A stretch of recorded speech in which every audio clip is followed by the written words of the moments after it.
everyone, and welcome to the DripDropz team. This is a little dev chat that we're having with Adam and Latheesan today, and we are going over open source voting. So I just want to work with you guys for a minute. Just why open source voting? What's the reason that this tool is being built for the community? Adam, do you want to take that? Yeah, absolutely. So, it's paramount when we're talking about increasing voter trust and confidence and reliability and faith in the outcome of votes, that users have all of the information available to them humanly possible. The days of behind closed doors, closed source vote counting should be over by now. So we feel, it's very important for us to not get stuck in our own heads and maybe think that we're doing things the best possible way. So let's get community feedback, analysis, and criticism so that we can build a better platform, but also make sure that voters can trust and third parties can reliably audit votes easily, quickly, and fairly for all participants in the voting ecosystem, from candidates to the voting authority to voters themselves. Awesome. Sorry, I just wanted to add, from a tech point of view, we were actually in need of this for our own website, DripDropz.io. People may not remember that we started out with a gate with 100% allocation of our token, which is a utility and governance token, to the public, but we needed the supply of the token to, keep building and working on with DripDropz. So we put it out there. Actually, we wanted to put it out there for the community to vote on, and we wanted it to be voted on fairly by people who are holding on to our token, right?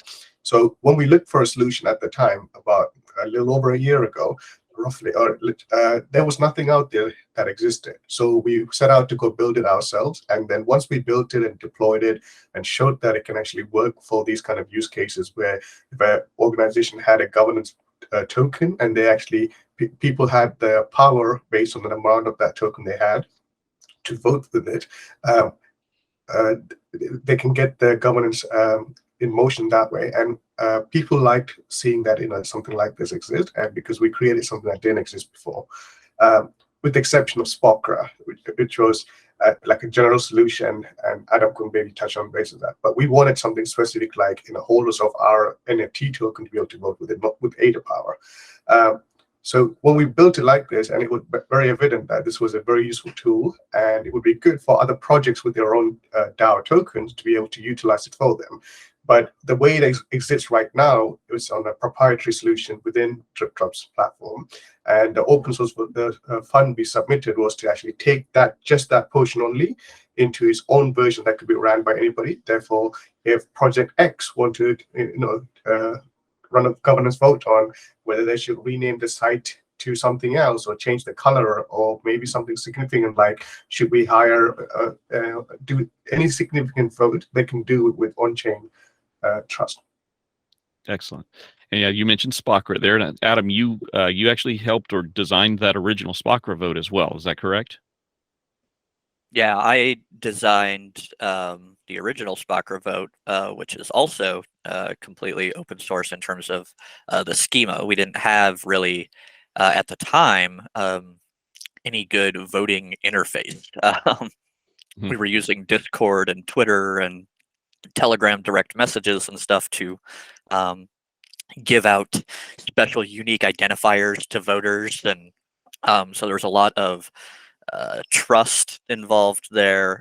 So this is kind of a natural growth and extension out of that original work that was done on behalf of Spokra, and also open sourced as well. So yeah, it's been a cool journey to see it grow and develop.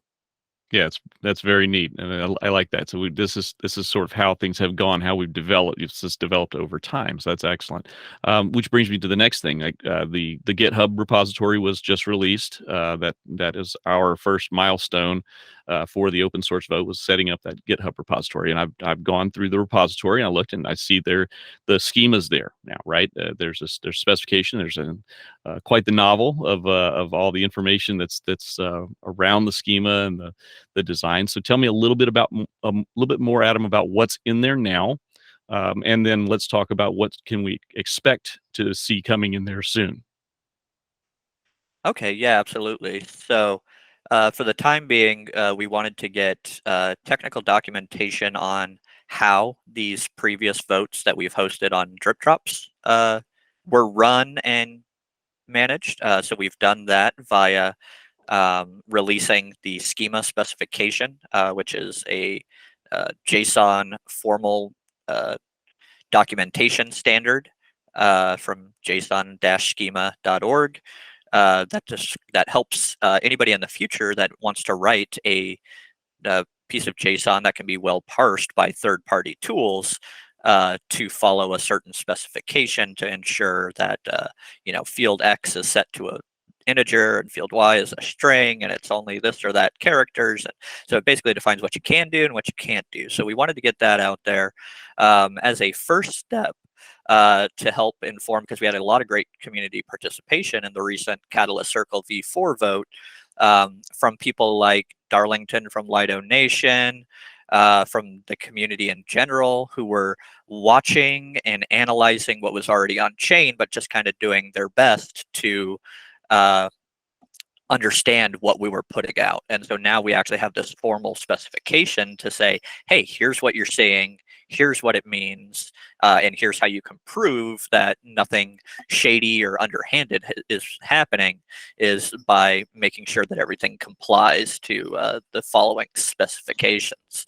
So that's where we're started, with the goal being, like Lath said, to kind of extract out the interface that we've used for these votes for DripDropz governance, for Catalyst Circle v4, and have a full kind of push button, get bacon solution for an independent governing authority or body to run their own version of this kind of vote very quickly and easily. So that work is ongoing.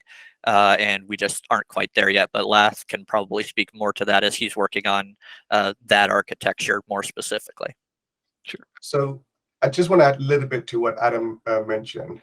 Standards are important, and we know this more so than anybody else who are in the industry of actually working with the stuff like NFT.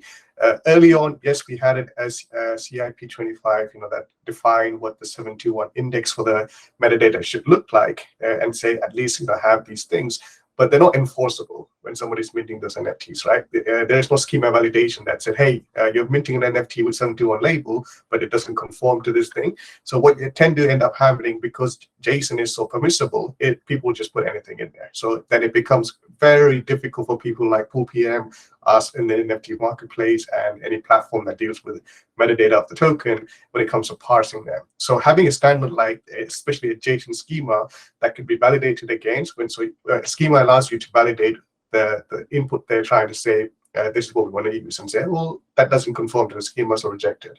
So that's very important to us.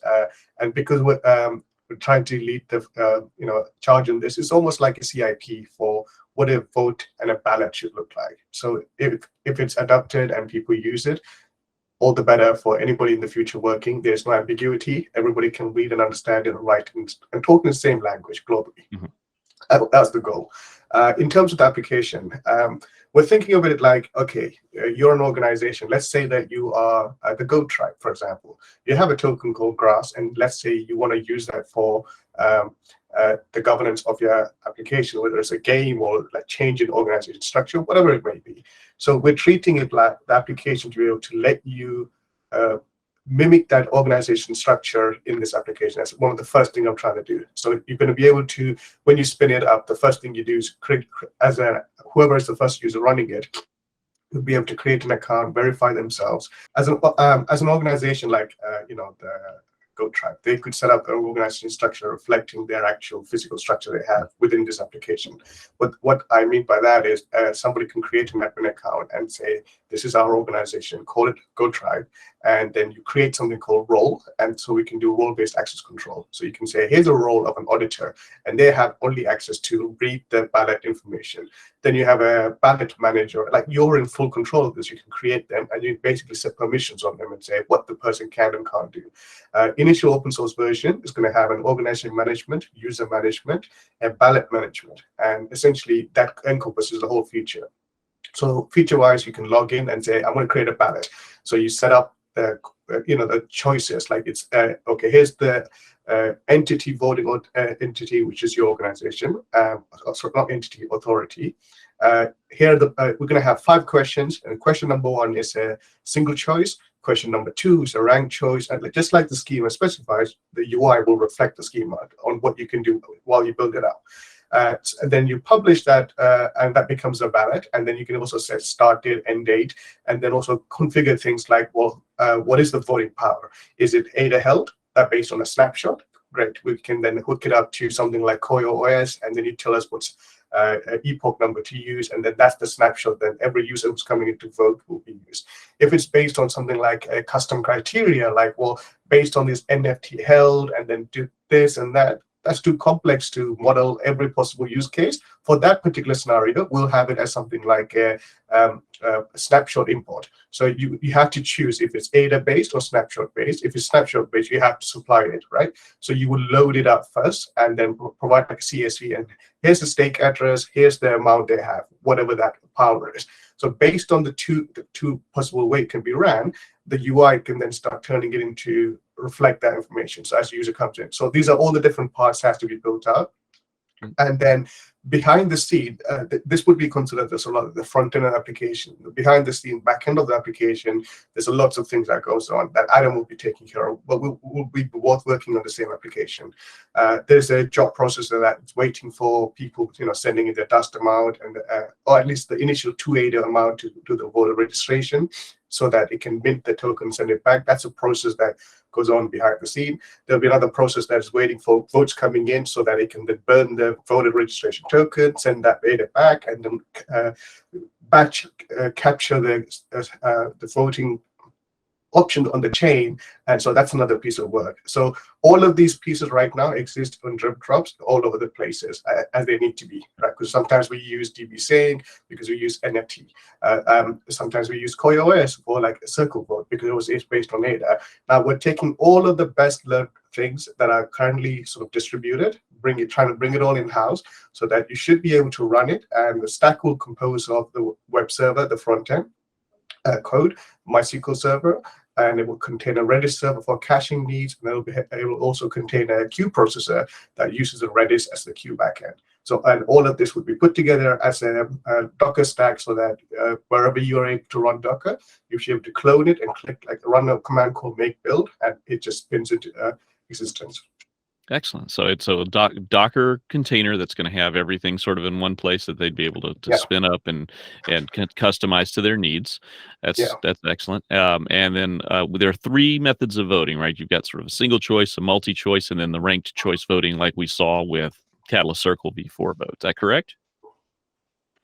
Well, there's actually the capability to vote, excuse me, on any mix and match of any given number of questions can exist in a ballot. And so, yeah, you can have those 3 different types, which pretty much encompasses almost every vote known to man, like outside of some really fancy things like quadratic voting and things like that. But yeah, so if you really boil it down and think about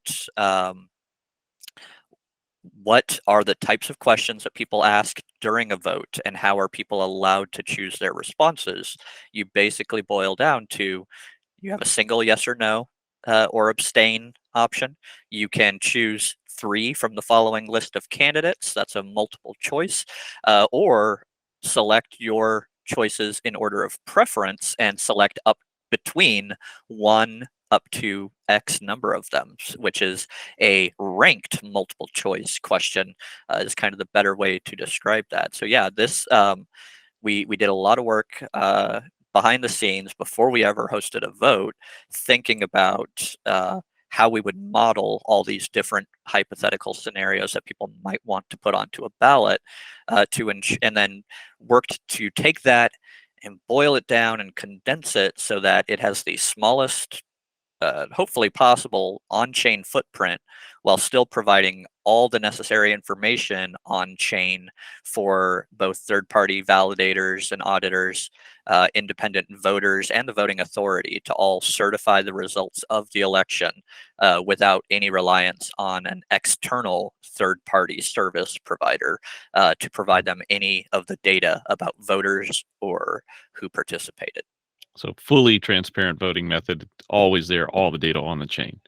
And you brought up as well the idea of abstention, right? And the way that this system's written is it assumes abstention as an option, right? Yeah, Well, we don't want to provide a scenario where somebody meant to give people the option of abstention but forgot to include it as one of the choices. And because it's always assumed for every question, we don't need it to be in the on-chain code. Essentially, a null or zero value is always assumed to be an abstention from participation in a particular vote, or a particular vote question, meaning that we can save space on the blockchain, which is always important to everybody, and minimize our footprint, and be good custodians of the shared bandwidth that we all have on the blockchain, while still maintaining that full transparency. Yeah, and it's actually useful to have this to be exercised by the voter. For example, what if you're taking part in a governance and you don't know what is the best choice on there, but you want to make sure that it's recorded in their blockchain that you participate in the vote, because maybe they might do something in the future where they say, oh, only the people who voted are allowed to, I don't know, discuss the next ballot or whatever the thing is. But then abstention works really well here. Then you're basically agreeing to the majority, whoever wins. Therefore, you're not actually using your power, but we are recording the fact that you participated on chain. So that's a very useful case. Yeah. Excellent. All right, guys. And so let's wrap this up with just one last question. What's the next steps for you guys? What do you want to see as we move forward into February? And we're going to come back for another update. So what do you guys think between now and then? What's it look like for you guys? Yeah, for me, hopefully, there's a user interface that people can see where you can manage your organization, set up your roles, and then manage your users within your organization. Start seeing the user interface showing you the option to create the ballot, and then sort of set up the UI to be able to create the ballot, so that and hopefully simultaneously we're working on the backend code that then once you publish it, it goes mint that on chain, have that prepared so that we know that this ballot is this policy ID and there's the ballot token with the metadata of the whole thing submitted on chain, so that when the vote, then the user interface will start showing the UI for people to actually connect and start voting. So that's quite a tall order within 1 month to get that going, but we will do as much as we can. As you know, we're not working on solely on this project. There are 3 or 4 commitments always active at the same time, but we'll do our best. Excellent. And how about you, Adam? Yeah, same. I'm really excited to start seeing, this kind of small purpose-driven framework start to stand up and take shape. And the great thing, again, about open sourcing and publishing early and often is that we'll be able to start having the kind of more passionate and concerned members of the community go in and start testing right away. So we don't end up developing a whole bunch of stuff that people hate and want us to completely change before we've gotten kind of too far along the path. So hopefully we get some good community feedback and participation as we start publishing the source code, and it is a functional working example, so that we can develop this to be the most useful tool that it can be for the entire community. So I'm really looking forward to that. And it's going to be a great boon to us as well, I think, because we're being forced to reanalyze, like Lath touched on, a lot of the ways that we've done things in the past. For DripDropz, where it's just for us in-house, so we can take advantage of this server over here, or somebody so-and-so's got a DB sync running, so we can use that. So how do we actually make this a useful working tool for any random soccer league or homeowners association to spin up and host a vote? So we're having to redefine and rethink our kind of core architecture principles as well. So it is also a good just exercise for us in terms of system architecture and what best practices are that way as well. Excellent. Yeah, we will try to make it extendable as possible. For example, there are different design patterns we can implement in the backend called adapter pattern, for example, so that you choose for this particular connection which adapter I want to use.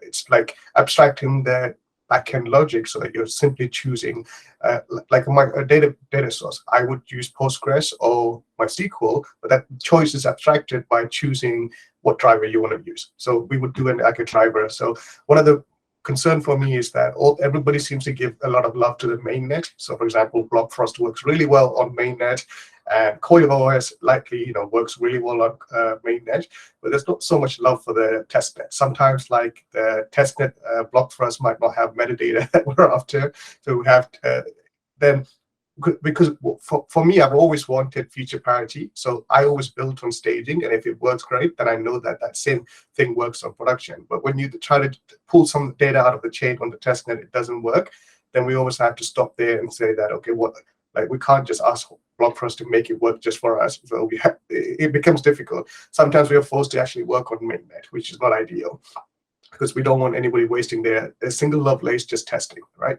So that's what testnet is there for.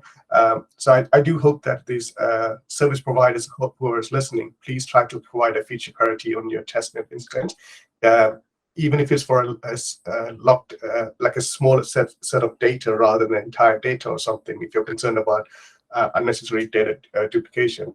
Because we want to be able to hit the same endpoints in testnet as we do on mainnet, and we can't develop a product if we can't do certain things in testnet. Like, for example, if you go on CoilOS website right now, click on testnet version, it's down. Like, so what are we supposed to do? So that's the concern I was going to bring up with Adam later, because CoilOS is also going to be one of the providers. So you could choose, like, for example, we need the ADA snapshot. Well, CoilOS is the only one who's providing that. I don't know if BlockFrost is providing that, but then the user might have that choice. I have a BlockFrost account, so therefore I'll enter my keys and then enable that provider, or I'll use the free version, which is CoilOS. But if we're not able to make those requests in testnet, then that means you're only running it in mainnet.